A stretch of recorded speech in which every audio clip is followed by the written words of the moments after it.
பெண்களுக்கு 1000 ரூபாய் கொடுத்தா போதுமா? 5000 ரூபாய் போட்டா போதுமா? பெண்கள் அதை தான் எதிர்பார்க்கறாங்களா? அப்ப உங்களுடைய 2000 ரூபாயை வச்சு 5000 ரூபாயை வச்சு அந்த பெண் வாழ்க்கையில மேல வந்து முழுமையான ஒரு பெண்ணா உருவாக்கிட முடியுமா? ஒரு பெண் சமுதாயத்துக்கு தேவை என்ன? நல்ல கல்வி, அந்த கல்விக்கு தகுந்த நல்ல வேலை, அவர்களாக சொந்த காலில் நின்று சம்பாதிக்கிற அளவுக்கு ஒரு வேலை வாய்ப்பு, அந்த கௌரவத்தை தான பெண்கள் எதிர்பார்க்கறாங்க. இன்னைக்கு நம்ம வீட்ல இருக்கக்கூடிய ஒவ்வொரு பெண்மணியும் பார்க்கறமே, என்ன 1000 ரூபாய்க்கு கையேந்தக்கூடிய பெண்கள் தான் நம்ம வீட்ல இருக்காங்களா? எல்லா வீட்லயும் இருக்காங்களா? அதுதான் இப்ப நீங்க இந்த இதுல வந்து எனக்கு எடப்பாடியார் அவர்கள் மேல எனக்கு இதுல வருத்தம் உண்டு. இதுல காரணம் என்னன்னா, இவங்க 1000 ரூபாய்னா அவங்க வந்து 2000 ரூபாய். இன்னைக்கு இந்த 2000 ரூபாய் 1000 ரூபாய்ங்கிறது வந்து இன்னைக்கு சற்றேறக்குரிய 1,31,31,00,000 பேருக்கு நீங்க கொடுக்குறீங்க. இந்த தொகையினுடைய அமௌண்ட் எவ்வளவு? இப்ப அவரு 2000 ரூபாய்க்கு வந்துட்டார். இப்ப இந்த 2000 ரூபாய்ங்கும் போது நீங்க இன்னைக்கு கொடுக்கக்கூடிய அமௌண்ட் ஒரு வருஷத்துக்கு எவ்வளவு? சற்றேறக்குரிய உங்களுக்கு வந்து 60,000 கோடி ரூபாய். அப்ப இந்த 60,000 கோடி ரூபாய்க்கு நீங்க எவ்வளவு வேலை வாய்ப்புகளை கிராமந்தோறும் உருவாக்கலாம் இல்லையா?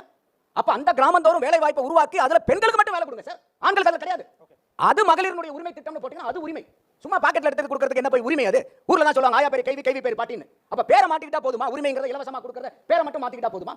அப்ப இந்த இடத்துல இன்னைக்கு சீமான் அவர்கள் இன்னைக்கு 5% இருக்கக்கூடிய பெண்கள் சட்டசபையில 50% பெண்கள் வேட்பாளரை நிறுத்துறாரு. எப்படி நம்ம சீமான பாராட்டாம போயிட முடியும்?